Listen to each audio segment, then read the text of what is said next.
Hoje, no momento que nós encerramos, nós também temos um tema especialíssimo, importantíssimo, estratégico para o desenvolvimento humano, que é o tema de proteção à infância, e recebemos hoje uma pessoa que tem não só muito conhecimento na área, tem uma experiência prática extensa pelos seus muitos anos, pelas suas várias décadas de pediatria, mas também pela sua experiência de vida, pelas muitas viagens realizadas, pela sua atuação realizada aqui e além fronteira em defesa da infância e das causas sociais.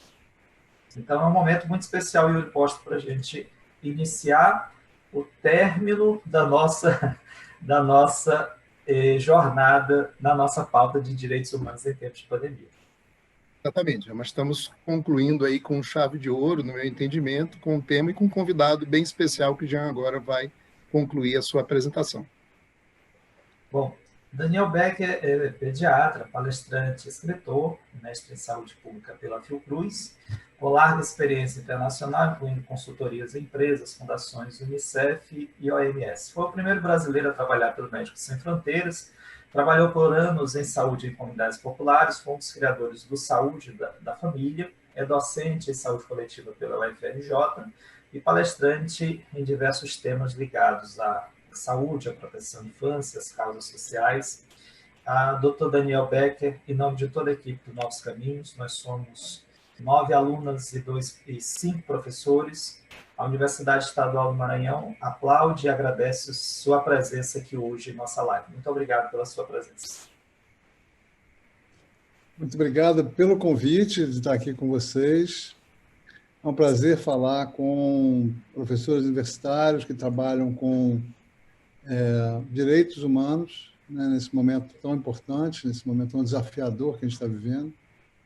É um prazer falar com um público que eu espero que seja predominantemente universitário, né? A gente quer trabalhar em parceria, trabalhar de uma certa forma ajudando a juventude a refletir sobre os destinos do nosso país, que está num momento de encruzilhada, e eu acho importantíssimo a gente poder falar, trazer para o campo da reflexão desses jovens as principais questões da infância que eles acabaram de sair, né? E também bem-vindo a todo mundo que está aí, sejam estudantes, sejam professores, seja quem for.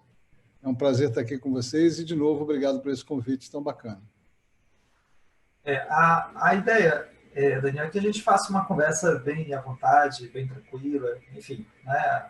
A gente não deve seguir aqui, como a gente não fez em nenhuma das outras lives, o formalismo tipicamente acadêmico. A ideia é a gente ficar bem à vontade para conversar sobre um tema que é caro a todos nós, é importante e ainda, infelizmente, pouco compreendido e respeitado no Brasil afora. Você não vai me chamar de ilustríssimo, então, não, né? Então, tá... nem excelentíssimo. Seguramente não. Aquele cara lá de Brasília, isso vai ser excelente. Exatamente. Daniel, você é muito conhecido nas redes sociais, né? Você tem um trabalho muito importante. Eu diria que é um trabalho de promoção da infância, da política pública voltada à infância, da educação e direitos. E nessa sua atuação nas redes, a gente tomou conhecimento que você participou do Médicos Sem Fronteiras, que você atendeu refugiados. E a gente sempre inicia as lives do Novos Caminhos pedindo que o entrevistado fale um pouco sobre sua trajetória de vida e de que forma essa trajetória ela impactou ou impacta a construção do profissional que é hoje. Hoje mesmo, Dia do Pediatra, você fez uma publicação muito bonita mencionando que quando você pegou pela primeira vez no consultório a criança no colo, percebeu que ali você poderia conduzir, exercer a medicina com e pelo afeto, e que isso te fez pediatra. Eu queria um pouco que você falasse sobre essa sua trajetória e como ela impacta a sua vida hoje. Na verdade, essa cena foi dessas encruzilhadas mesmo que a gente vive, que definem momentos, e é real essa cena. Não foi no consultório, foi no hospital, estava trabalhando no internato ainda, 6º ano de medicina, e eu estava tão desgostoso com o dia a dia do internato que eu estava querendo eu já tinha me inscrito um mestrado em educação, para vocês terem uma ideia. Meus pais, imagina, minha mãe judia, com filho potencialmente médico, quando eu falei, vou fazer um mestrado em educação, ela queria se matar, né? Imagina. E aí eu já realmente estava muito, muito deprimido, muito triste. Aquele dia a dia do hospital universitário me deixava para baixo, não queria trabalhar naquele mundo, e estava meio sem saber o que fazer. Eu nunca tinha considerado fazer pediatria. Aí eu estava namorando uma residente de pediatria e eu fui fazer um round com ela na enfermaria, no plantão noturno dela. A gente foi acompanhar ela. E então tinha uma criança chorando no bercinho, né, numa enfermaria escura. Ela estava passando de leito em leito. E tinha uma criança chorando e estava lá acordando as outras. Eu falei, Daniel, pega ela, estou aqui trabalhando, pega ela, ué. Eu estava me perguntando o que fazer. Eu nunca tinha pego uma criança no colo, eu nunca tinha levado em consideração a ideia de fazer pediatria, era uma coisa fora do meu radar. Eu sempre quis fazer clínica médica, era aquela, assim, isso era o meu destino único até ali. Quando eu peguei essa criança e botei ela no colo, totalmente sem jeito, ela encostou a cabecinha e parou de chorar. E se aconchegou ali. E aí eu fiquei cantando, fiquei batendo no bumbum dela e tal. E aí eu botei ela no bercinho de novo. E ela começou a chorar de novo. E aí eu peguei ela no colo de novo e botei ela aqui. E ali eu escrevi nesse texto, foi ali que eu me tornei pediatra para sempre. Né? Porque eu tive realmente quase que uma epifania de que era possível fazer medicina com amor, fazer medicina, misturar medicina e afeto. E dali em diante foi a minha vida. Né? Outro momento definidor para mim foi realmente, eu fiz a residência e a sensação que a gente tinha na residência lá mesmo, no fundão, na UFRJ aqui, que é a Universidade Federal do Rio, que fica em frente à favela da Maré. Na época, né, 1980, 82, 83, era uma favela mais ainda miserável do que é hoje, uma favela sob palafitas, e muita desnutrição, muitos casos graves. As crianças chegavam para a gente já em estados terminais de desnutrição, a gente botava no CTI, era nutrição parenteral, não sei quantos antibióticos, aí a criança melhorava 3 meses depois, ela dava um belo sorriso, que era o sinal da recuperação, né? O sinal do início da recuperação, era uma loucura aquilo. E aí a gente mandava, eu me lembro bem de uma menina chamada Joyce, ela tinha 8 anos e pesava 8 quilos, era osso puro, a menina. E ela voltou para a gente 3 meses depois da internação, de onde ela saiu bem, do mesmo estado. Né? Aí eu me lembrei daquela história dos 2 homens que estão pescando e aí desce uma criança no rio, aí um deles se joga no rio para resgatar a criança, para salvar ela de se afogar, e eles sentam de novo, a criança vai embora, e aí eles estão pescando e vem uma outra criança, aí o outro se joga, pega a criança. E na 5ª criança, um deles levanta, um mergulha para pegar, e o outro, em vez de ficar ali, ele vai embora, começa a subir o rio. Aí o outro, o que você está fazendo? Espera aí, me ajuda aqui, está vindo criança toda hora. Meu amigo, eu vou lá em cima ver quem está jogando criança, porque ficar aqui não tem sentido. Então, essa sensação de estar enxugando o gelo, eu fui tentar subir o rio. E fui fazer um mestrado que, na época, na França, se chamava Pediatria Social. Foi uma batalha para conseguir a bolsa, eu não falava francês, tive que inventar que eu falava, fiz um curso de última hora, enfim. Fui para a França, fiquei lá 2 anos e meio, numa instituição chamada, uma ONG ligada ao governo francês, chamada Centro Internacional da Infância. Fui à África, conheci, eu tinha um sonho assim, de me iluminar no Himalaia, eu queria visitar a Ásia, né? E aí surgiu a ideia de Médicos Sem Fronteiras, foi muito bem recebida, estavam começando ainda, eu morava na França, falava francês fluentemente, falava inglês também, e eles me salvaram a vida, inclusive, porque eu estava completamente sem dinheiro, não tinha mais um tostão, eu estava trabalhando em bar, tocando violão para comer, tocando música brasileira na época, e escópio, uma prateleira com 10 remédios, e a gente conseguiu fazer muita coisa dessa forma. E uma coisa que me chamou a atenção lá foi um dos refugiados que tinha criado literalmente uma pequena ONG no campo que trabalhava com a cultura, resgate da cultura cambodjana, que tinha sido arrasada por um regime extremista, e trabalhava com a religião, o budismo cambodjano, e também com ervas medicinais tradicionais. Estava resgatando a cultura cambodjana, e as pessoas que participavam desse trabalho, as famílias melhoravam, as crianças ficavam melhor, ficavam mais resilientes emocionalmente, a violência cessava, a desnutrição diminuía. Então, eu fiquei muito impressionado com aquilo. Quando eu voltei para o Brasil, eu comecei a trabalhar numa favela, foi a convite de um grupo da UFRJ, e aí a gente ali construiu um modelo chamado Médico de Família, que depois, junto com outras entidades, nós trouxemos, nós, digamos assim, conformamos o modelo saúde da família e levamos esse modelo ao Ministério, que na época o SUS estava começando, era 1990, 91, e nós levamos, em 92, 93, levamos esse modelo ao Ministério, e o Ministério, então, depois de algum tempo, lançou o Programa de Saúde da Família, que depois virou Estratégia de Saúde da Família, que hoje em dia atende 130, 140 milhões de brasileiros. Então, esse talvez seja o meu maior orgulho profissional, seja ter participado dos primórdios do Estratégia de Saúde da Família, que é, para mim, digamos assim, a coisa mais significativa na saúde do Brasil, um programa que é elogiado no mundo inteiro.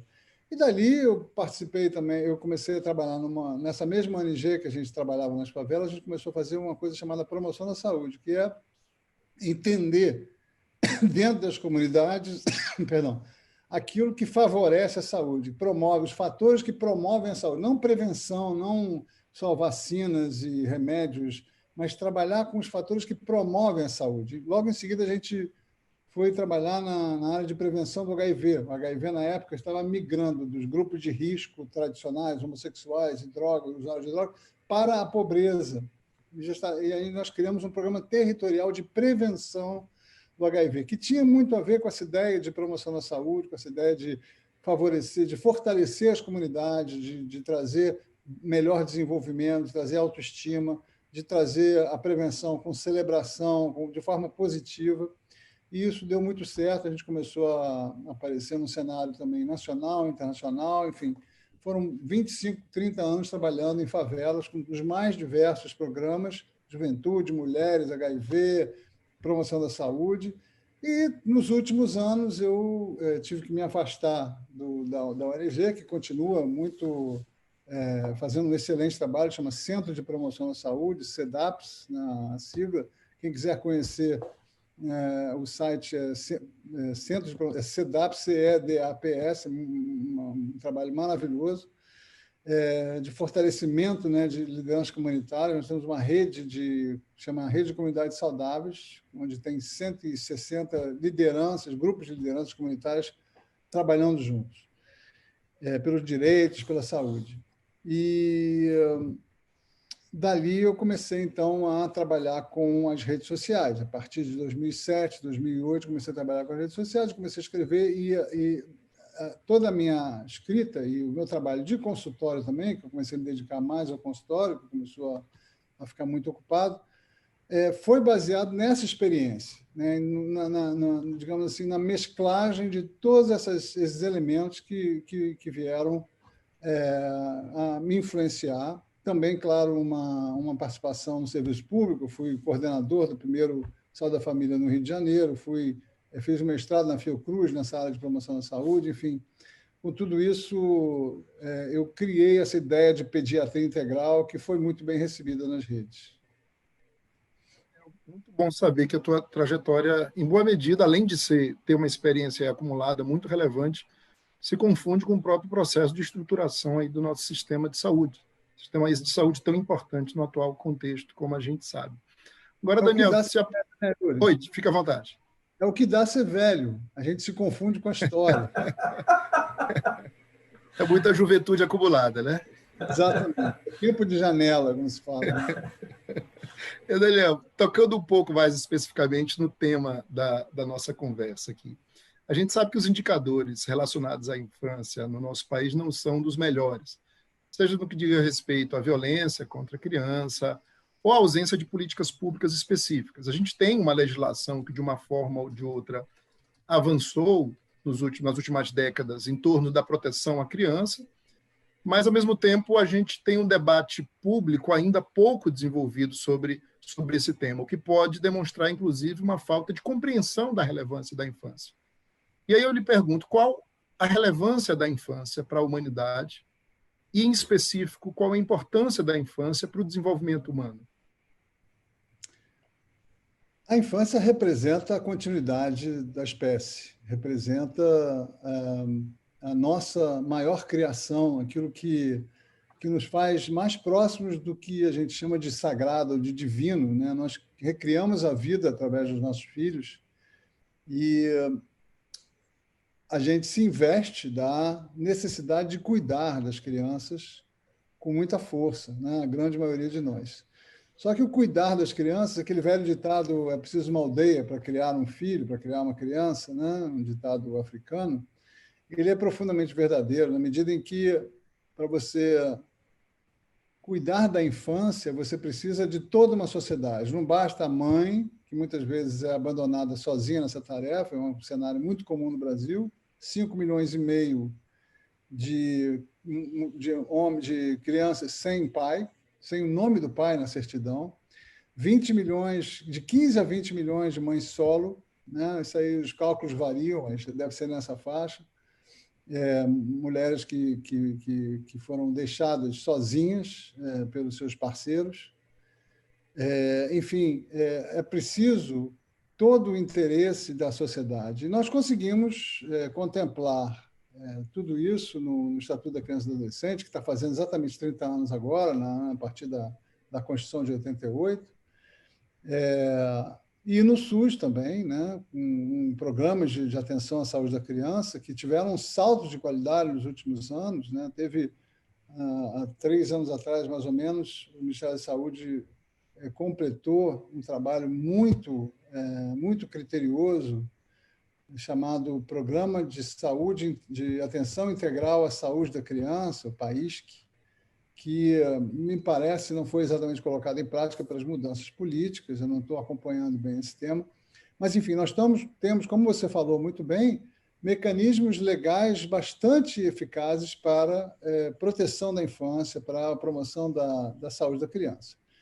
Eu diria assim, que nós avançamos muito, né? O Saúde da Família, por exemplo, ele é responsável por uma queda na mortalidade infantil muito importante. A mortalidade infantil vem caindo no Brasil de forma contínua e significativa há 30 anos, né?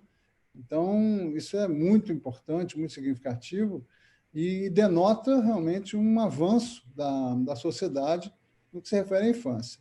É claro que existem áreas ainda onde esses direitos são, se não completamente negados, fortemente restritos, né? Como, por exemplo, no saneamento, você tem mais de 40% das crianças brasileiras, mais de 50% das crianças vivendo em condições inadequadas de moradia e saneamento, sem acesso sequer à água potável, muitas vezes.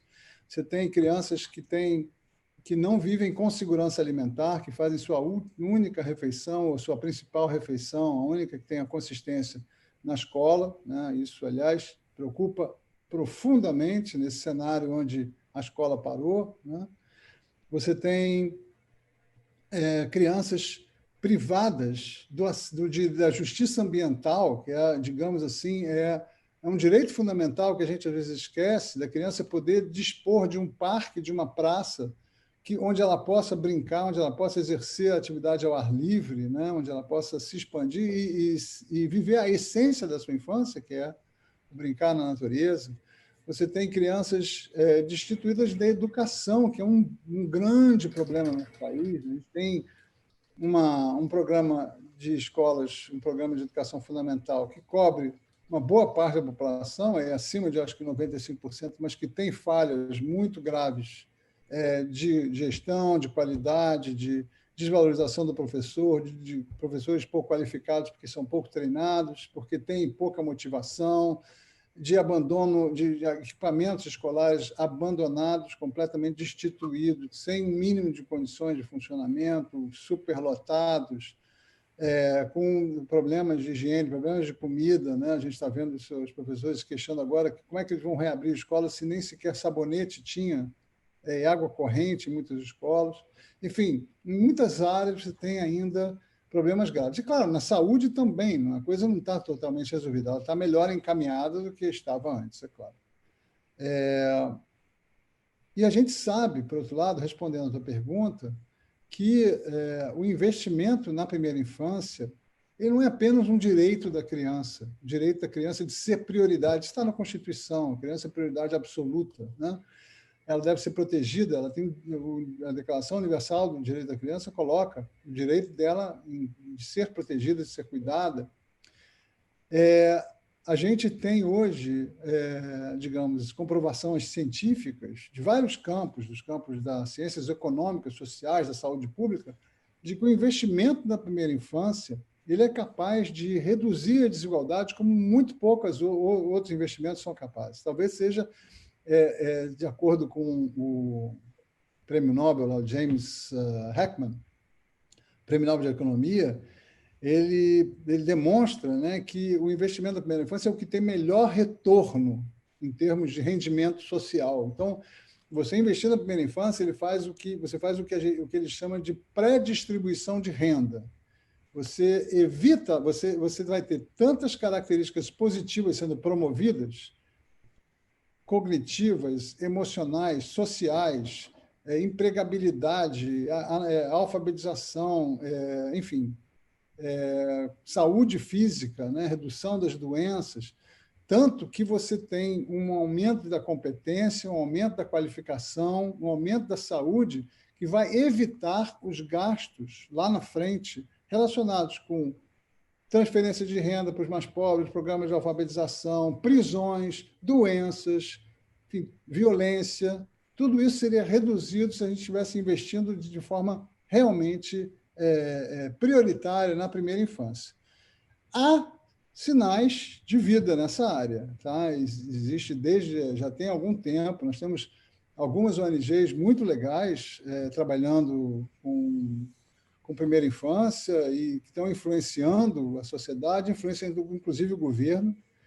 Por incrível que pareça, este governo, que eu acho lamentável, isso é uma questão pessoal, ele teve algumas qualidades no sentido de ser permeável ao investimento na primeira infância, devido a alguns personagens que são, na minha opinião, também obscuros, mas que têm uma tarefa, um pendor pela primeira infância. Então, essa permeabilidade está gerando algum movimento, especialmente, mais do que no governo federal, nos governos municipais e estaduais está havendo também movimento nesse sentido. Então, várias prefeituras, eu diria que as prefeituras são as lideranças nessa área, estão lançando programas de primeira infância, né? Isso é uma lei, né?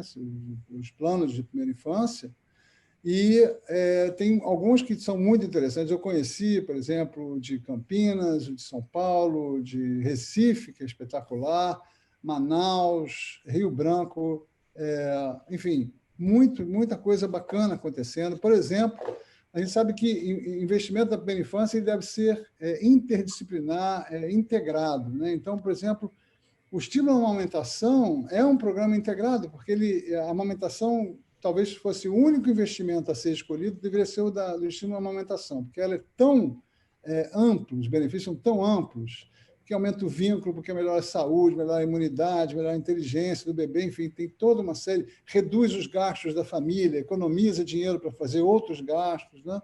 Protege contra as diarreias e as doenças mais comuns, enfim. Então, é uma ação única que tem um impacto inacreditável. Nós estamos às vésperas da Semana Mundial da Amamentação, que começa agora, dia 1º, no sábado. Vamos ter uma live de lançamento. E um programa muito interessante, que é o programa de visitação nas casas, né? Tem várias prefeituras que lançaram visitação domiciliar para capacitar, veja bem, capacitar as famílias para cuidar melhor das crianças, para entender o que é alimentar bem uma criança, para não ficar comprando só ultraprocessado, para entender como lidar com as tarefas educativas, como criar uma criança sem violência, né? Como cuidar de um bebê, como estimular o seu desenvolvimento, como aprender a brincar com a criança, a dar o espaço para que ela brinque também sozinha, enfim, vários programas muito interessantes, vários deles em curso, que estão atuando nessa área. De qualquer forma, eu acho que há progressos, mas certamente ainda temos muito caminho a percorrer no sentido da gente poder oferecer para as nossas crianças uma vida melhor, de forma que elas realmente possam representar esse investimento desses adultos que chegarão à maturidade com mais equipamento psicológico, intelectual e físico para viver uma vida plena, serem melhores cidadãos, mais participativos, mais produtivos, sabendo eleger seus governantes também, tudo isso. Perfeito. Esse tema é muito interessante. Assim, quanto mais a gente estuda acerca da infância, mais a gente percebe o quanto a humanidade historicamente assim, negligenciou e, de certa forma, desconheceu o que significa o próprio início da vida, né? Daniel, eu queria conduzir a nossa conversa hoje, aqui nesse momento, para a perspectiva da proteção integral, né? No direito, a gente aprende a chamada doutrina da proteção integral.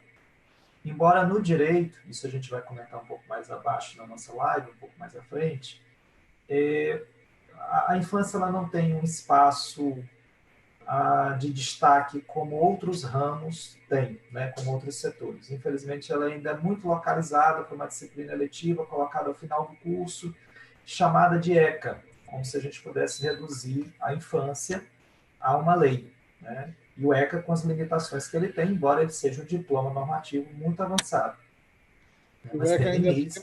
é uma onomatopeia muito, muito desagradável. ECA, Exatamente.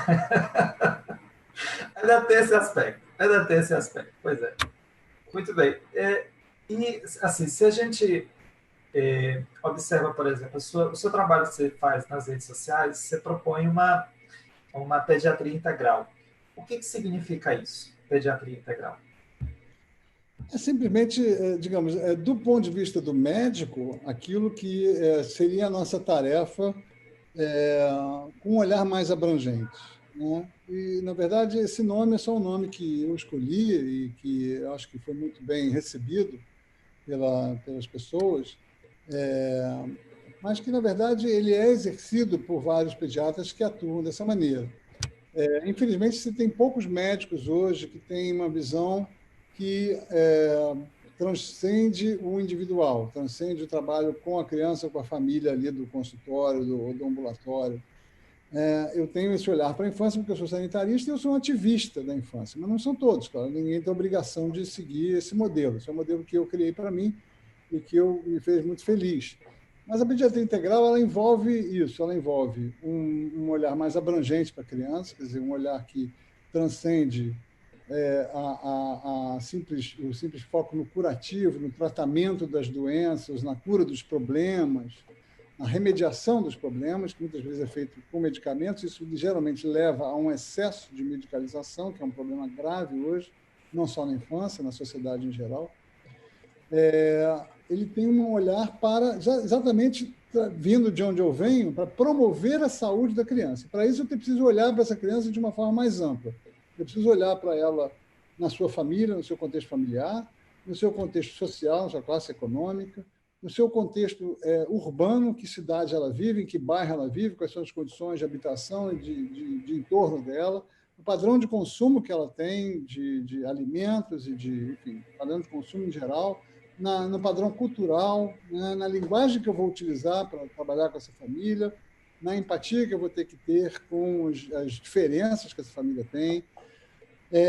E também, a partir desse olhar ampliado, ter uma relação mais horizontal com a família, né? Não ser prescritivo do ponto de vista autoritário. A gente não quer que ele durma no berço, quer que ele durma na nossa cama. Está ótimo, cada família vai ter as suas escolhas, né? A gente tenta mostrar o melhor a partir digamos, de dados científicos. Então, por exemplo, se uma mulher não quer amamentar, eu vou fazer todo o possível para que ela amamente. Eu vou sair do meu lugar para poder levar ela a amamentar.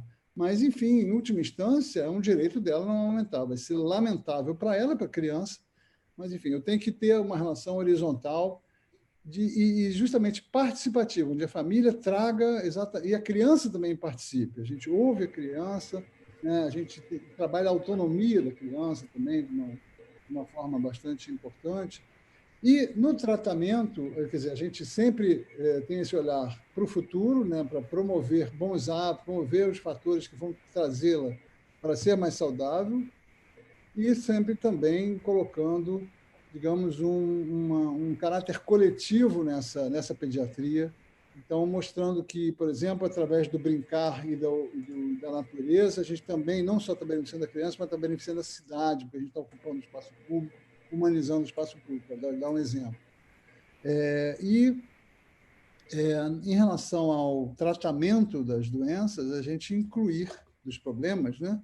A gente incluir outros saberes, outras possibilidades terapêuticas que não apenas a medicina convencional. Então, por exemplo, você tem hoje recursos dos mais variados, tem as medicinas alternativas, medicinas integrativas, que chamam homeopatia, florais, acupuntura, fitoterapia, uma série de recursos interessantes, a própria yoga ou meditação, enfim, tem muitos recursos que podem ser usados em diferentes problemas que as crianças apresentam e incorporar também os outros saberes, como a fisioterapia, a osteopatia, o psicólogo, o psicopedagogo, o fonoaudiólogo, o terapeuta ocupacional, enfim, uma série de outros profissionais fundamentais para a gente poder dar uma assistência integrada a essa criança que tem problemas, e especialmente evitar o excesso de medicalização, que é um problema grave da medicina hoje. A medicina, muitas vezes, convencional, você vê sem recursos, e ela apela para um excesso de medicamentos quando eles não são necessários. Então, essa ampliação de leque terapêutico, ela permite justamente que a gente evite também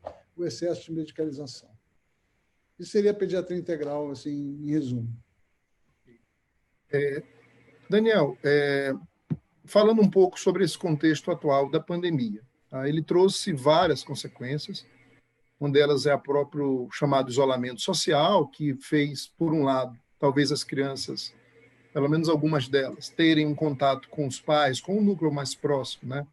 Aquela aldeia mais próxima, né? Parafraseando aí o ditado que você bem lembra, que talvez nunca tivesse tido durante a vida. Por outro lado, esse isolamento faz com que várias crianças, né, nessa situação de afastamento, de isolamento, de autoproteção, da proteção dada à família por conta da crise sanitária pela qual a gente atravessa, essas crianças deixaram de ter um contato com outras crianças, deixaram, se não parcialmente, se não integralmente, pelo menos parcialmente, com a natureza, etc.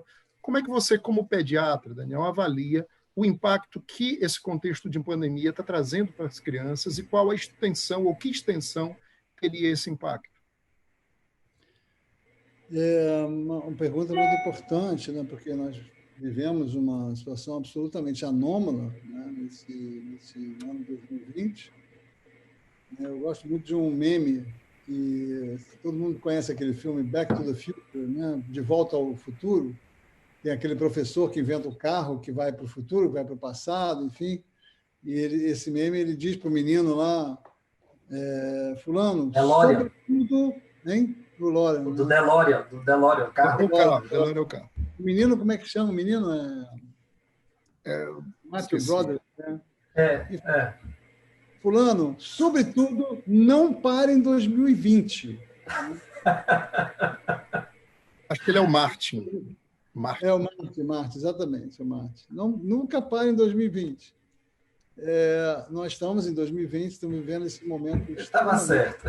Anômalo, né? E esquisito da nossa história. Impacta o mundo inteiro, impacta o Brasil em especial, com muita tristeza, com muitas mortes, com muitos medos, uma crise econômica sem precedentes, enfim, um impacto muito negativo no nosso país, que, na verdade, começa a se dissipar um pouquinho nesse momento, né, com toda a má gestão que nós tivemos nesse episódio. Mas as crianças tiveram uma questão particular e muito, muito curiosa. Por um lado, elas perderam o ar livre, perderam a brincadeira com os amigos, contato com os avós, a escola, que é tão importante para o seu desenvolvimento, a escola presencial, né? A troca com o professor, a fofoca no corredor, a brincadeira, os empurrões e a cola e a troca de merenda, enfim, tudo que é a interação afetiva, amorosa e o brincar na escola, o companheirismo, que, na verdade, talvez seja um dos principais aprendizados, né? Mais do que, talvez, o algoritmo, a gramática, estritamente falando, mas, enfim, é o conjunto de condições da escola que favorece o aprendizado. Elas perderam tudo isso.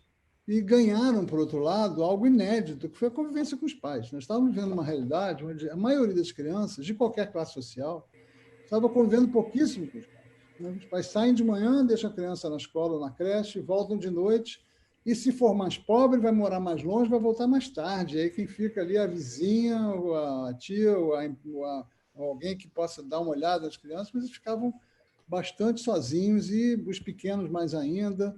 Enfim, de repente estão todos ali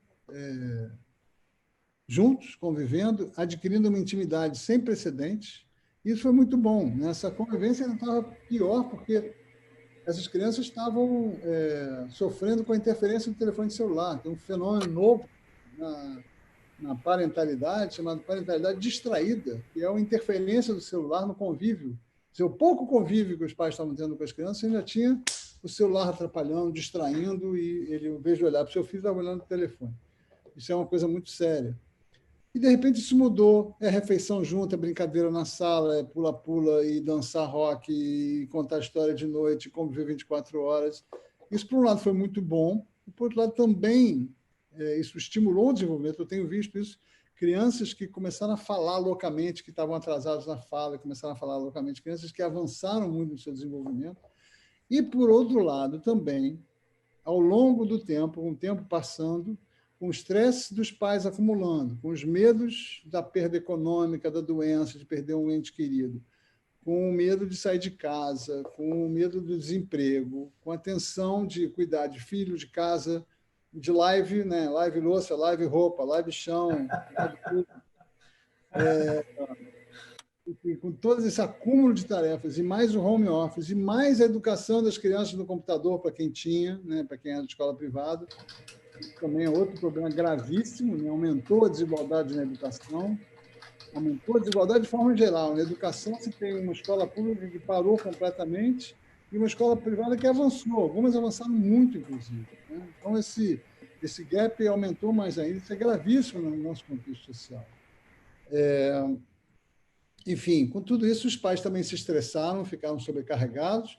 E, claro, as tensões se refletem na criança, seja indiretamente, porque elas percebem os pais angustiados, ansiosos, cansados, estressados, e também pelo vazamento desse estresse na direção deles. É grito, briga, sai para lá, e confusão, e até, em muitos casos, violência verbal, psicológica, física, né? Isso é muito grave, porque a violência contínua, se foi uma vez uma gritaria ou até uma palmada, que é inadmissível, mas, enfim, que pode acontecer, a gente sabe. Ok, esse estresse, depois a gente pede desculpa, abraça e aconchega, esse estresse ele é superável, ele é reparável. Mas o estresse da violência contínua, não. Ele vai interferir no desenvolvimento da criança, ele vai interferir na anatomia cerebral dessas crianças, né, que vai ser prejudicada realmente de forma inequívoca no seu desenvolvimento físico, mental e emocional. E, então, a gente sabe que houve um aumento da violência doméstica, a gente sabe que as crianças sofreram com isso. Então, é uma situação ambígua. Muitas perdas, por um lado, alguns ganhos e ameaças como essa de violência também. Além disso, também teve o excesso de telas, né, que a gente sabe que aconteceu e é compreensível, ninguém pode se culpar por deixar a criança vendo mais televisão do que via, ou ficar mais no tablet ou no celular do papai do que antes, mas houve exageros, né? Houve muitos casos de adolescentes que começaram a atravessar a noite jogando videogame, de criança, e isso em qualquer idade, em qualquer classe social, porque celular todo mundo tem, né? E crianças pequenas que passaram 10 horas por dia no celular, no tablet, na televisão. Isso também aí realmente é óbvio que isso vai trazer prejuízos graves para o desenvolvimento da criança se ele for um exagero desse tipo e contínuo também.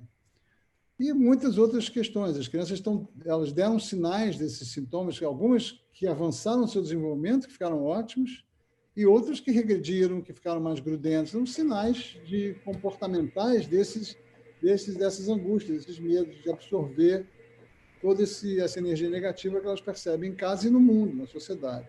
Então, tiveram vários distúrbios de comportamento que estão sendo relatados aí, que estão registrados, e que a gente espera que aos pouquinhos sejam atenuados com a saída dessa pandemia, que agora, com a saída dessa quarentena, que agora é meio inevitável. Várias cidades estão abrindo, a gente espera que isso seja feito com bom senso, especialmente, eu acho que o assunto do segundo semestre vai ser a volta à escola, porque essa está muito mal resolvida ainda.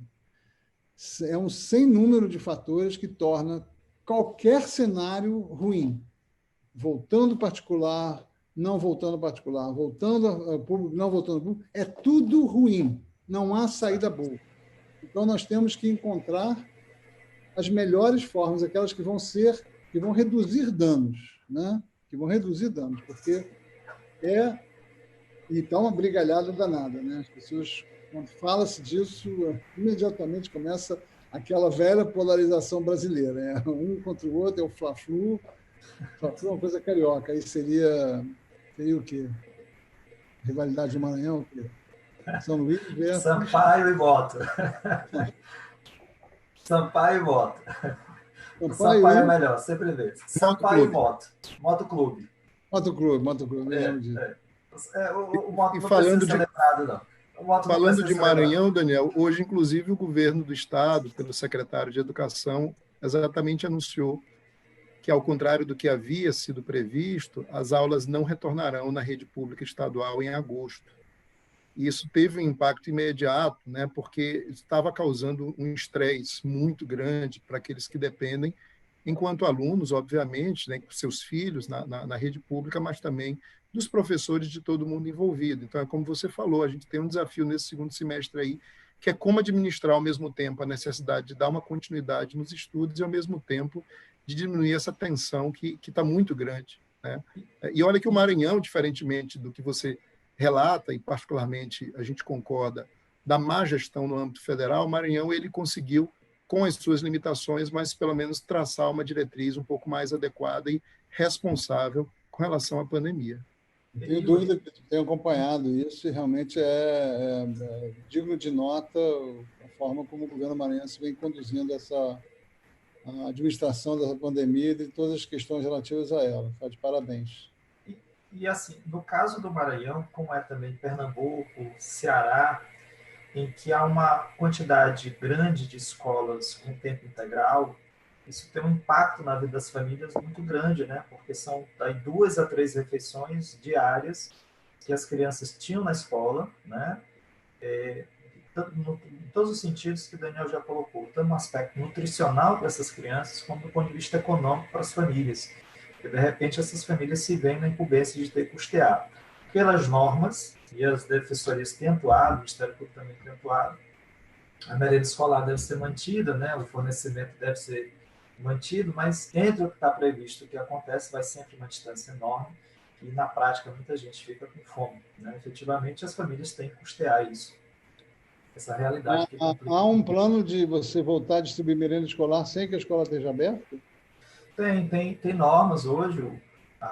Nós temos atuado aqui no estado do Maranhão, por exemplo, o meu núcleo, inclusive, eu titularizo o núcleo de direitos humanos, nós mandamos para todos os municípios do estado, onde não há defensoria instalada, a manutenção, uma recomendação sob pena de uma judicialização pela manutenção do fornecimento da merenda escolar enquanto a escola não estiver funcionando, né? Com os cuidados da entrega, né? Enfim, é claro que há sempre aí nesse processo uma perda, nem sempre vai se dar como estava previsto, mas essa que é a ideia, é a manutenção do fornecimento da merenda escolar durante a ausência das atividades escolares, né? Isso é muito importante, muitíssimo importante. Não só no Maranhão, né? No Rio de Janeiro e São Paulo, cidades ricas que têm uma periferia miserável e onde... e não estou falando das favelas que a gente chama de favela chique, né? Como as favelas da Zona Sul. Estamos falando das favelas mais afastadas, onde é realmente a miséria absoluta. A favela da periferia, ela tem uma pobreza extrema e essa distribuição seria fundamental para essa população. O problema é que nós temos aqui, tanto no governo estadual quanto no governo municipal, desastres, se me permite falar assim, mas é o pandemônio, né?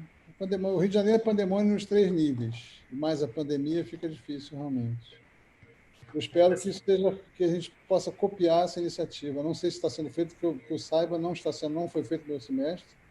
Espero que isso seja feito no segundo semestre. Mas aqui já há planos bastante avançados de se reabrir escola em agosto.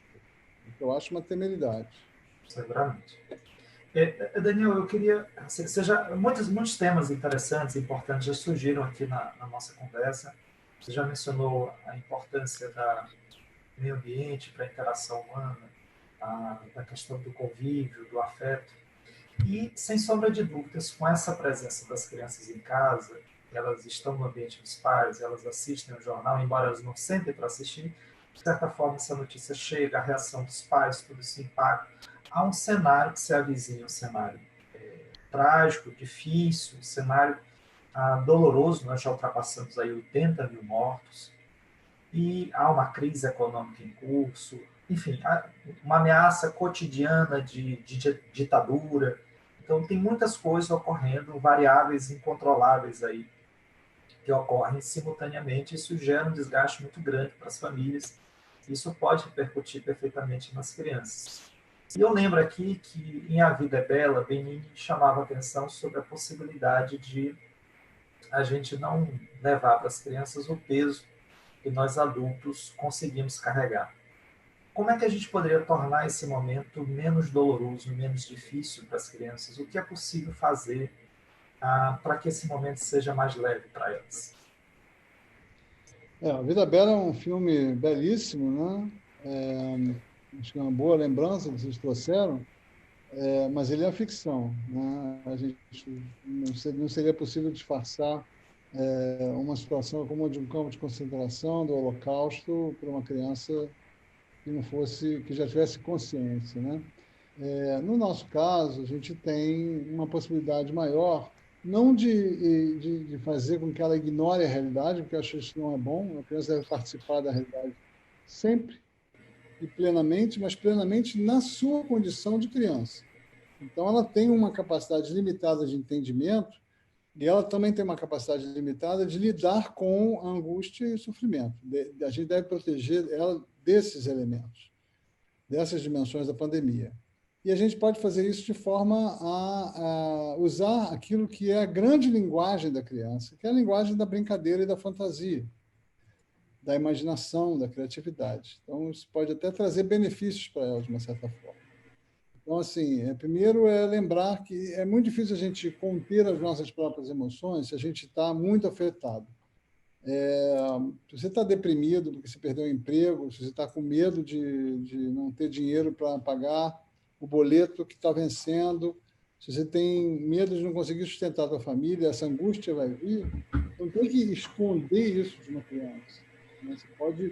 Você pode traduzir isso para ela de uma forma, primeiro, otimista, sempre olhando para cima e para frente, e, por outro lado, também de uma forma que ela possa lidar, isto é, com a fantasia, com a brincadeira. Então, um exemplo que eu dei muitas vezes é um clássico. As crianças tiveram muito medo, principalmente no início da pandemia, porque todos nós estávamos com medo, né? Então, um clássico da vida cotidiana do lar é aquela criança de 5 anos, 4 anos, que diz: mamãe, eu não consegui dormir, tem um monstro debaixo da minha cama, ele vai me comer de noite. Aí a mãe vai lá, o pai vai lá, olha debaixo da cama, já vi, minha filha, não tem nada, pode dormir tranquilo, dá um beijinho, faz um carinho, sai, e a criança dorme reassegurada. A gente não pode nem mais fazer isso, porque os monstros não estão debaixo da cama, mas estão do lado de fora da porta, né? E a gente tem que tentar traduzir essa realidade para ela. Não, realmente tem um dragão lá fora, muito brabo, está soltando fogo pelas ventas, mas tem um monte de heroínas e heróis e cientistas que estão combatendo esse dragão, que estão lutando contra ele, e daqui a pouco a gente vai conseguir mandar ele embora, e essa porta do castelo que está trancada, a gente vai poder abrir, vai poder sair, vai de novo para a praia, para o parque, vai poder brincar. Então, é uma linguagem que ela pode processar dentro dela esses medos, né? Seria um pouco fazer A Vida é Bela de uma forma, digamos assim, mais realista, mas sem esconder e sobretudo, isso é muito importante, de forma geral, em relação à infância, sem descartar os medos dela, sem invalidar o que ela está sentindo. Papai, estou com medo. Não tem nada que ter medo, está tudo bem, está tudo ótimo. Não existe isso. Não está tudo ótimo para a gente. A criança é uma esponja de emoções. Ela percebe isso e ela transforma isso nas verdades dela. Ela vai ver monstros, né? Então, a gente tem que ter essa empatia, essa compreensão, esse respeito pelos sentimentos da criança, e jamais invalidar o que ela está sentindo e tentar traduzir a situação de forma que ela possa lidar, e sempre com uma visão mais otimista e usando sempre a brincadeira e a fantasia. São as grandes linguagens dela. Falando em respeito aos sentimentos da criança, você, em diferentes momentos dessa nossa conversa, tocou na questão da brincadeira, né? Brincadeira que, durante um bom tempo, era associado, ou foi associada a passatempo ou mesmo a desocupação. E hoje a gente tem, por outro lado, talvez uma consciência maior do valor que o brincar tem, né, exerce sobre a vida das crianças, da necessidade que elas têm de brincar.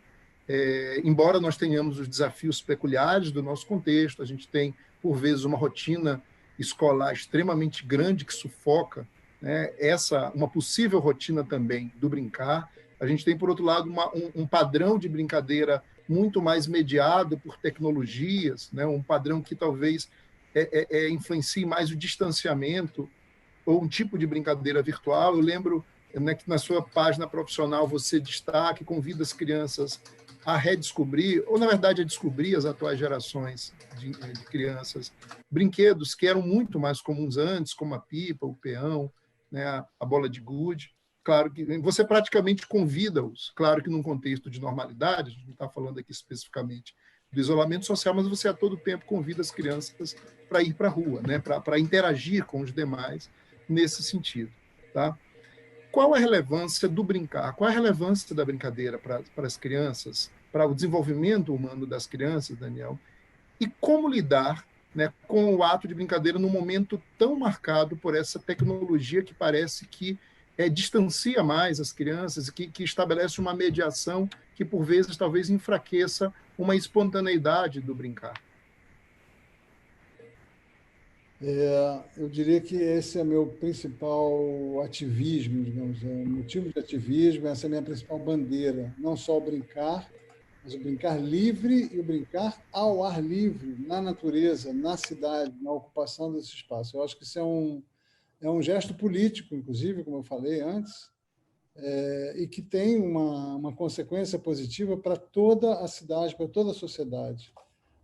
Cidades onde as crianças brincam nas ruas, onde as famílias ocupam os espaços públicos, são cidades menos violentas, cidades mais humanas, cidades com menos engarrafamento, com menos poluição, com mais alegria, com mais afeto, com mais troca, com mais aproximação entre pessoas e classes e grupos sociais diferentes, diversos e distantes socialmente e economicamente, cidades com mais atrativos para trazer empresas, para trazer atividade econômica, né?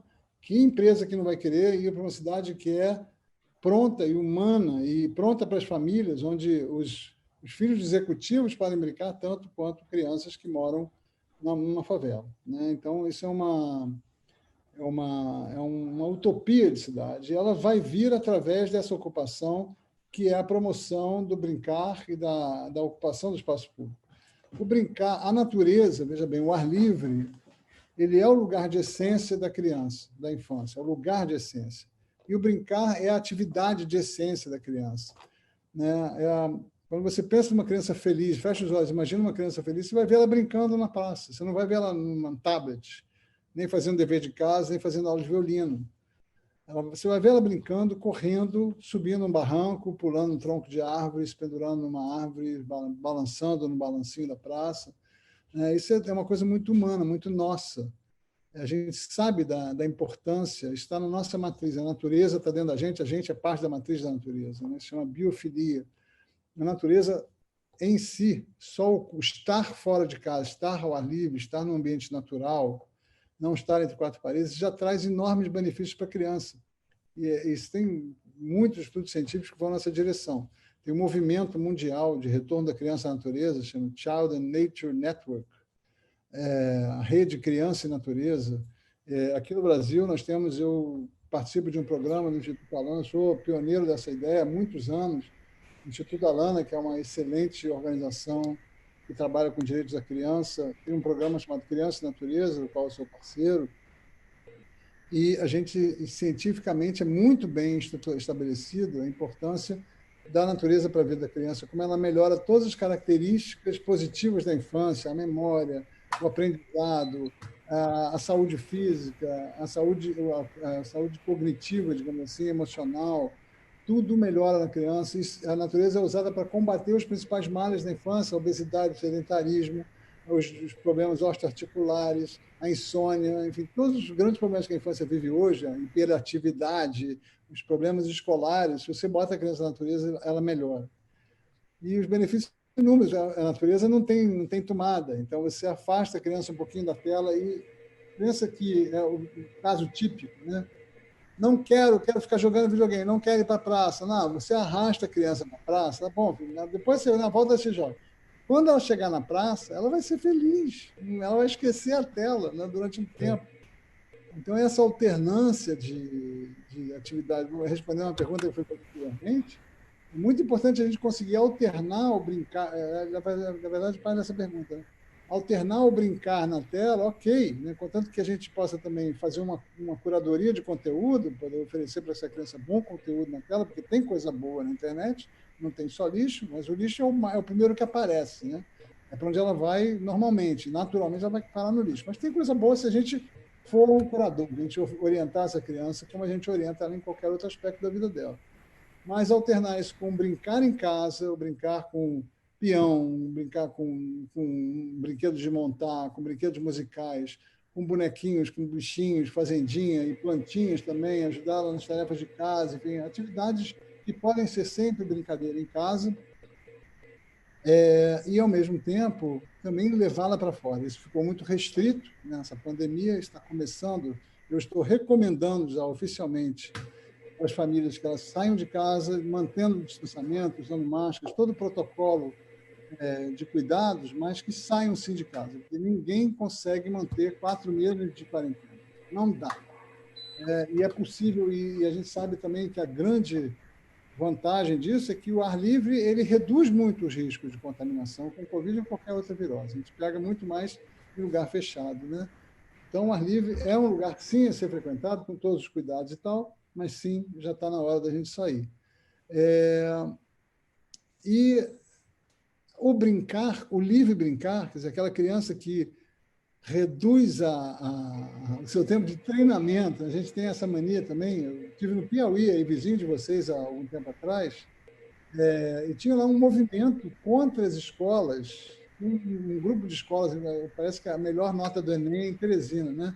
E virou uma onda maluca de escolas que adultizam a criança, quer dizer, desde do Fundamental 2, crianças de 11, 12, 13 anos já estão com 8 horas de aula por dia, aula sábado, prova todo sábado, dever de casa de 2 horas, e aí não pode fazer esporte, não pode brincar, porque vai perder tempo de estudo. É uma loucura isso, gente. E aqui no Rio, nas grandes capitais, é muito comum a criança sai da escola, faz dever de casa, acaba o dever de casa, vai para a aula de matemática, inglês, reforço escolar, violino, atividade física, natação, dança, não sei o quê, balé, corte e costura, a agenda de executivo. A infância vira um tempo de treinamento, né? E tem que botar mais uma aula de yoga para poder relaxar, né? Né? Em vez disso, isso tudo numa busca de uma competitividade, porque a criança tem que ser preparada para ser um adulto competitivo. Isso é uma loucura, gente. A gente sabe... Eu fiquei cansado aqui só de você narrar o cotidiano da criança. Vai dormindo depois com barulho desse. E aí a criança fica deprimida, né? Porque ela não tem tempo de ser criança. E aí surgem os problemas de ansiedade, né, Daniel? De estresse. Ansiedade, insônia, muitos problemas. Isso tem um estudioso, não lembro o nome dele agora, um PhD de educação, James Grant, se não me engano.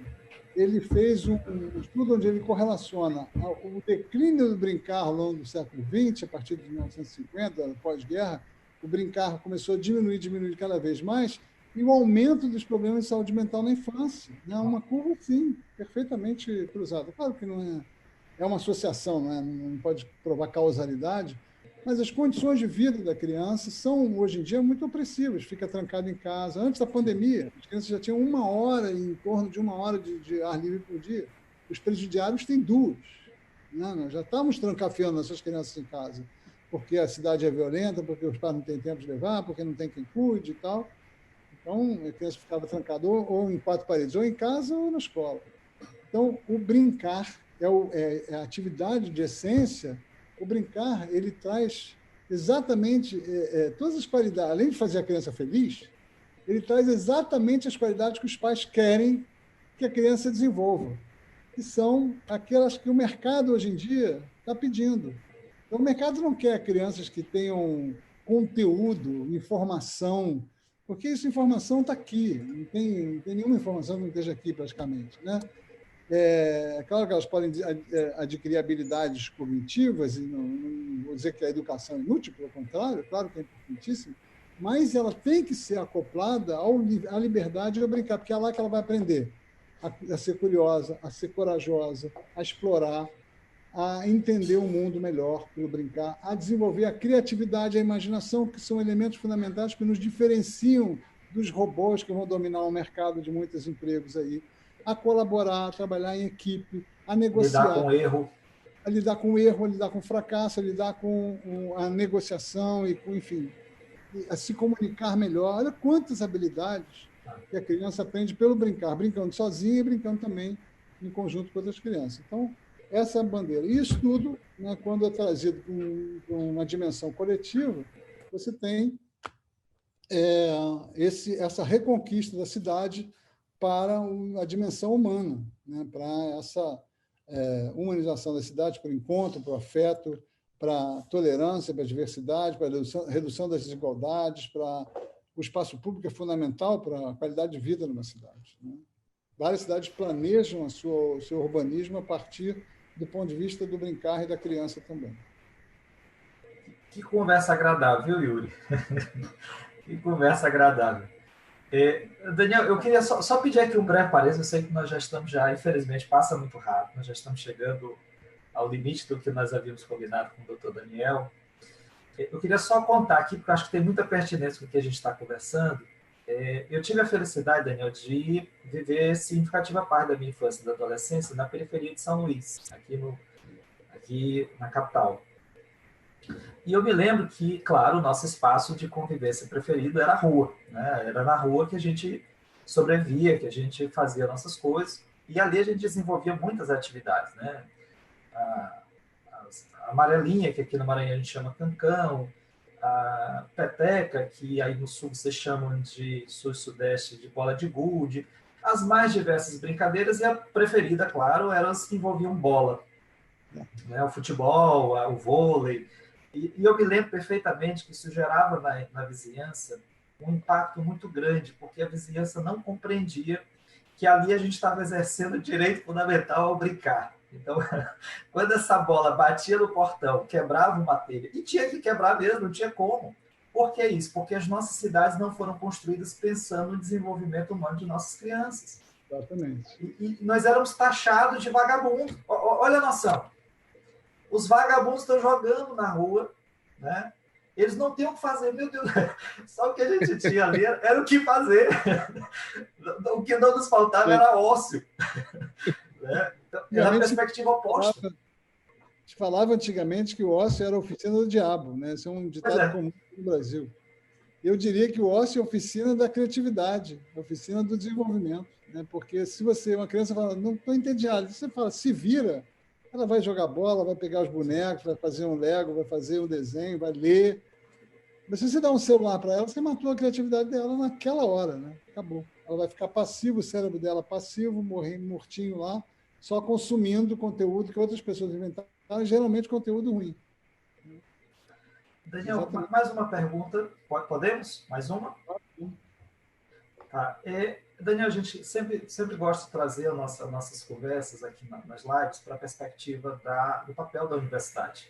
O que nós estamos fazendo aqui pelos nossos caminhos é exercitar aquilo em que a gente acredita, no sentido de que a universidade ela cumpre o papel de intervenção social. Ela precisa dar a sua cota de contribuição, ela precisa dar a sua parcela nessa perspectiva. E a gente tem assistido que as profissões em geral, aí não só a medicina, o direito, as engenharias, o design, diversas profissões, elas foram cooptadas historicamente pelos setores de mercado para atender as finalidades do mercado. Então, nós já ouvimos aqui arquitetos nas nossas lives dizendo, olha, Os arquitetos saem das faculdades sem compreender o que é moradia popular. Eles saem com a cabeça formada para construir, confeccionar, projetar casas para a classe média. De certa forma, a medicina não foge desta regra, né? E a medicina, de um modo geral, ela não foge desta regra. A medicina, historicamente, essa figura do médico que está envolvido com causas sociais, está participando, militando, eu não vou dizer que deixou de existir, mas é cada vez mais difícil encontrar essa pessoa. E nas redes sociais, você comentou certa feita que já foi acusado por alguns da própria classe, da própria categoria, de misturar medicina com política. Nós, por outro lado, nossos caminhos, entendemos que em todas as nossas profissões, em todos os nossos campos de atuação, nós temos que nos posicionar. E esse posicionamento, a própria forma como a gente atua, já é uma manifestação política, inevitavelmente. Eu queria que você comentasse sobre o papel da universidade, sobre o papel da formação na medicina, no desenvolvimento e na defesa de pautas políticas importantes, como o SUS, como a proteção da infância, nas pautas estruturais da nossa sociedade. Eu diria que a medicina está passando por uma mudança muito radical nos últimos anos, né? Da mesma forma que a sociedade brasileira está. Como você falou, qualquer atividade humana tem uma dimensão política. Se eu escovo o dente, tem uma dimensão política, né? Se eu opto por ficar em casa na quarentena, eu tenho uma dimensão política. Se eu opto por sair, tem uma dimensão política, né? Enfim, qualquer atividade humana. Quanto mais cuidar da saúde das pessoas, né? Ignorar que existem aspectos coletivos, ignorar que nem tudo... a saúde hoje depende muito das nossas escolhas. Ignorar que a gente tem escolhas que são determinadas politicamente é ser ignorante, né? Você dizer, pediatra não deve se meter em política, eu considero essas pessoas ignorantes, né? Desinformadas e bitoladas, né? Quando você escolhe uma coisa para o seu filho, né, eu frequentemente falo da importância do Estado controlar, por exemplo, a publicidade. Eu sou parte de um grupo também ligado ao Instituto Alana, que chama Criança e Consumo. É um programa do Instituto Alana, do qual eu sou conselheiro, que trabalha as questões do consumismo infantil, né, do quanto isso é prejudicial para a criança e da necessidade de proteger a criança da publicidade tóxica, especialmente da publicidade infantil, aquela publicidade voltada para a criança, que é covarde, porque usa a inocência e a fantasia da criança e a incapacidade dela de discernir corretamente o que é realidade e o que é fantasia para vender produtos, e esses produtos são impostos aos pais, né? Tem estudos mostrando que mais da metade do consumo da família é determinado pela criança, inclusive no supermercado. Então, quando você diz, você não pode dizer que tem que taxar refrigerante e nem proibir anúncio de sucrilhos e biscoito e nem proibir leite em pó, porque quem escolhe o que o meu filho come sou eu. Isso é ridículo, gente. Isso é completamente patético ouvir uma coisa dessas. Não dá nem vontade de discutir, dá preguiça. O Estado babá, essa mania hoje, que depois de 40 anos de neoliberalismo, que foi uma coisa que estragou a humanidade, você tem que ouvir que o Estado é babá, pelo amor de Deus, né? O Estado babá, se não fosse o Estado babá agora, nessa pandemia, o que seria de nós? Se não fosse o SUS, né? Tem gente que acha que a saúde deve ser toda privada. Como é que seria, né? Se a vigilância sanitária, se as vacinas saíssem da Fiocruz, do Butantan e fossem para o privado, fosse só para quem pudesse pagar, né? Olha só que loucura que as pessoas estão dizendo. Então, toda a regulamentação da vida pelo Estado está sendo negada. Isso na pediatria integral, isso é uma questão muito recorrente, né? Quando eu falo da importância do Estado como um órgão que regula a sociedade, regula o mercado, eu sou super criticado de que, e quando eu critico um governo que está fazendo tudo para destruir a ciência, a educação, está manejando, gerenciando super mal a saúde, prejudicando a infância, você é esquerdopata, não sei o quê, enfim, esse tipo de absurdo. É óbvio que isso não é verdade, a gente tem que defender causas que têm a ver que são fundamentais para a infância, e essa atuação é a atuação política, né? E o que está acontecendo com a medicina?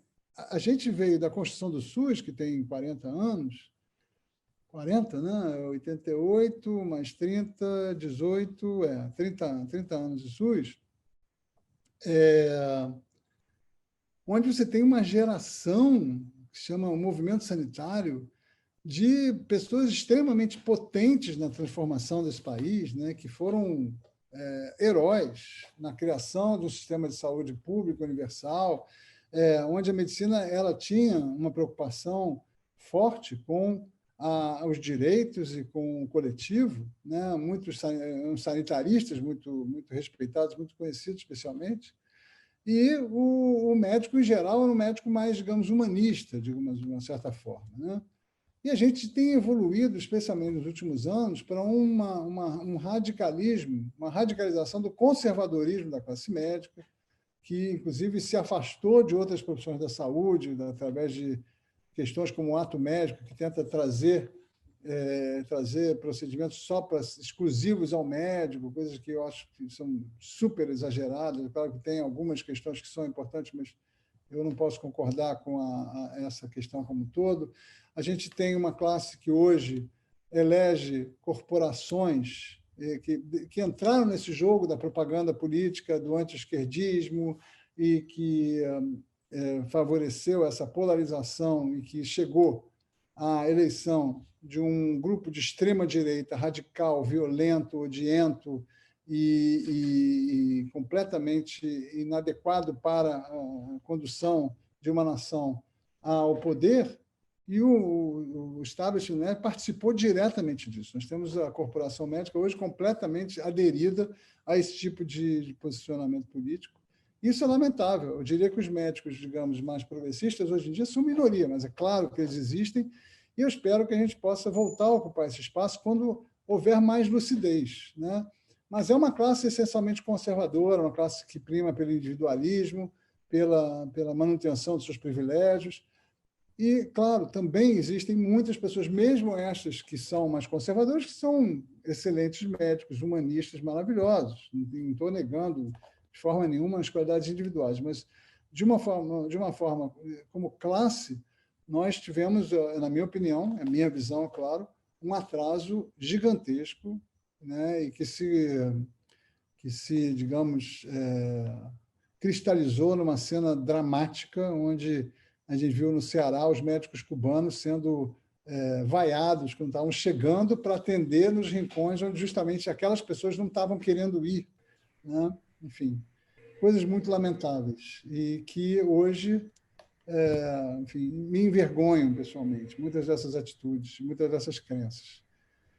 Mas eu tenho esperança de que a gente possa retornar à lucidez aos poucos e que a gente possa reconquistar a ideia de que a medicina é fundamental para a garantia dos direitos no país, para a redução das desigualdades, o SUS, a defesa do SUS, né, é fundamental para isso. Eu tenho muito medo de que o próprio ministro Mandetta, que foi tão elogiado, né, na sua condução à frente do Ministério da Saúde, ele tomou essa pandemia de frente, né, bateu na cabeça dele, ele conseguiu ter uma boa condução. Esse ministro ele foi colocado por não menos que o presidente que nós temos. Então, não foi à toa que ele estava lá. Ele se conduziu bem, ele esteve à altura do desafio que ele teve que enfrentar, mas ele era uma pessoa que representava os interesses privados e foi colocado lá para representar esses interesses privados. Existem planos, o Hélio Gaspari, que é um grande jornalista brasileiro, ele denuncia frequentemente os planos da iniciativa privada, dos planos de saúde, especialmente, de privatizar o SUS, né, de enganar a população com planos privados de saúde, de colocar atendimento restrito, da mesma forma que na educação os representantes do setor privado querem também acabar com o ensino público, botar voucher na mão das crianças para elas poderem frequentar a escola privada, coisas absurdas, né? Colocar a educação e a saúde na mão do setor privado. Enfim, a gente sabe que o setor privado é pujante, ele tem muitas vantagens, ele pode ocupar muito espaço na sociedade, mas tem espaços sagrados que, infelizmente, são públicos por essência, e um deles é a saúde. A gente deveria fortalecer o SUS e não trazer ameaças de enfraquecimento. Eu espero que a pandemia serviu para duas coisas muito importantes. Primeiro, para a gente valorizar o ar livre, né? Que todo mundo não aguenta mais ficar entre quatro paredes. E eu acho que uma coisa muito boa é que ela fortaleceu o SUS. Todo mundo está vendo a importância que nós temos do sistema único de saúde, que eu espero que seja fortalecido definitivamente, que ninguém mais tenha coragem de ameaçar. Parabéns pelo posicionamento. Ele casa muito com aquilo que nós, do Projeto Novos Caminhos, defendemos, tá? De um Estado que realmente sirva as pessoas com a finalidade democrática, né? Que faz com que ele tenha algum sentido. A gente agradece muito, como o Jean falou, já avançamos aqui no horário, agradecemos muito a sua disponibilidade e registramos aqui mais uma vez a quem nos acompanha que este é o último episódio dessa série que está sendo desenvolvida desde março. Foram 24 episódios ao todo, tivemos os mais diferentes temas, tá? E aí, mais uma vez, agradecendo ao Daniel, eu passo a palavra ao Jean, mas desde já agradeço imensamente a quem acompanhou, né? Não só o episódio de hoje, mas essa trajetória bem interessante, bem instrutiva para todos nós, tá? E aí eu passo a palavra para o Jean. Eu começo com uma lamentação aqui, minhas últimas palavras, porque eu acho que a gente previu mal. A gente previu uma live, mas o ideal seria um seminário, né? Muitos temas, todos foram aperitivos. Surgiram tantos aspectos interessantes, né? Daniel me comentou, por exemplo, a questão da natureza. Como que se vai amar o que não se conhece? A relação instrumental que a gente tem com a natureza de domínio, enfim, como que se ama o que não se conhece? E quem nos assistiu hoje, quem vai ver depois nas redes, tanto no YouTube quanto no Instagram, teve a oportunidade, vai ter a oportunidade de conhecer uma pessoa que não é, como ele mesmo diz, um simples turista, é um viajante, uma pessoa que viaja o mundo e conhece o mundo, as experiências do mundo, e traduz essas experiências numa medicina que transforma, principalmente pelo aspecto do afeto, que é um elemento central no desenvolvimento humano. Então, nós recebemos hoje aqui, Uri, uma estrela, não uma estrela em função das muitas entrevistas que já deu, dos muitos contatos que tem, dos muitos seguidores que possui, mas uma estrela pela luz que brilha do seu trabalho cotidiano incessante em favor não só das crianças, mas das políticas públicas voltadas às crianças. Daniel, eu, Yuri Costa, Juan Didier, Amanda Batista, vou pedir licença só para ler o nome de todos, Ellen Pantoja, Isabelle Cantaide, Priscila Gomes, Tayana Coimbra, Luana Matos, Rebeca Iná, Vitória Mendes, Thalita Farias, Carol Garcia, Laiane Jansen, Safira Vanessa, Juliana Balbi, Bia Lopes, toda a equipe do Novos Caminhos, muito obrigado pela sua presença aqui hoje conosco. Eu só tenho a agradecer, a condição de vocês foi maravilhosa, acho que vocês trouxeram questões muito legais que me inspiraram, me permitiram falar de uma forma ampla sobre a infância no Brasil e tudo que está ligado a ela, né? Então, só tenho a agradecer, foi uma conversa, como o Yuri falou, super agradável, adorei, e desejo muito boa sorte a vocês na universidade. Vocês continuem fazendo projetos construtivos como esse, influenciando positivamente os nossos jovens para que a gente possa virar o próximo século, o século XXI para o XXII, bem melhor do que nós estamos agora. Essa construção vai levar tempo, mas a gente chega lá. Eu queria só fazer um registro, Daniel e Yuri. Jean, quem quiser acompanhar no Instagram, a conversa vai para o Instagram também? Vai para o Instagram. E a gente pode disponibilizar para você, se você quiser, a gente disponibiliza, você coloca no seu também, não tem problema. Com certeza, gostaria sim. Então, quem quiser continuar nessa conversa, nessas reflexões, @Pediatria Integral BR, BR de Brasil no Instagram, Pediatria Integral BR, e no Facebook, Pediatria Integral. Obrigado. Perfeito. Eu queria só fazer o registro, Yuri, do agradecimento, Daniel, a um casal muito querido nosso, tanto eu quanto Yuri, que foi quem propôs inicialmente essa live específica, que é a Marília Ribeiro e Marcos Brito Ribeiro. São dois, é um casal que são casal que é pai da Lia, que é sua paciente lá em Brasília, e um casal muito querido, estão hoje aqui conosco, e fica aí o registro, um abraço a eles, o agradecimento. Abraço para vocês, obrigado pela indicação. Contribuíram decisivamente, inclusive, na construção do roteiro do nosso trabalho hoje. Muito obrigado a todos, um abraço. Até mais. Paulo, mais uma vez, obrigado. Tudo de bom. Tchau. Ok, tchau.